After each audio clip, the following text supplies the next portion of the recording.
বন্ধুরা, টলিউড গল্প ইউটিউব চ্যানেলে সবাইকে স্বাগত জানাই। অনুরাগের ছোঁয়া আজকের পর্বে মূলত দেখা যাচ্ছে যে লজ্জা ঘেন্না ভয় দিন থাকতে নয়, দীপা সেই রকমই অবস্থা। জোর কদমে প্র্যাকটিস তো চলছে, কিন্তু ওই ধারে বাচ্চাদের দেখাশোনা কমে যাচ্ছে। তাই সূর্য চলে যায় সোনারূপাকে আনতে স্কুলে। কিন্তু আগে থেকেই অর্জুনরা পৌঁছে যায় স্কুলে সোনা ও রূপাকে আনতে।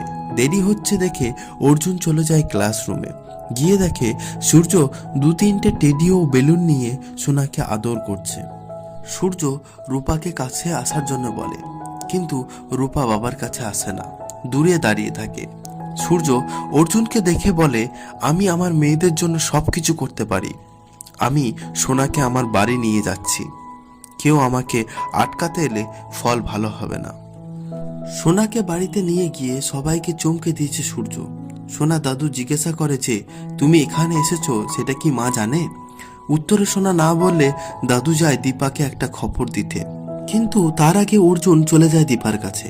গিয়ে যখন সবটা শোনে, দীপা রেগে গিয়ে চলে যায় সেনগুপ্ত বাড়িতে। কিন্তু রূপা বারবার বায়না করে যে আমি সোনার দিদি, আমি সোনাকে যা বলবো সে শুনবে। কিন্তু অর্জুন তাকে ভুলি ভালি রেখে দেয়, বলে মা তো যাবে সোনাকে আনতে।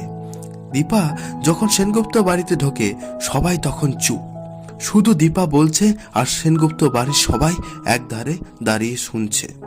কিছুক্ষণ কথা কাটাকাটির পর দীপা সূর্যকে বলে, সোনাকেই জিজ্ঞাসা করা যাক ও কার কাছে থাকবে। সোনাকে জিজ্ঞাসা করলে সোনা বলে, আমি এই বাড়িতেই থাকবো। এতে সূর্য খুবই খুশি হয়ে যায়। তাহলে কি দীপা হার মেনে নেবে নাকি আবার ঘুরে দাঁড়াবে? দেখতে হলে চোখ রাখুন টলিউড গল্প ইউটিউব চ্যানেলে। আর মিষ্টি করে চিনির মতন টুক করে সাবস্ক্রাইব বাটনটা টিপে দিন আর নিশ্চিন্ত থাকুন।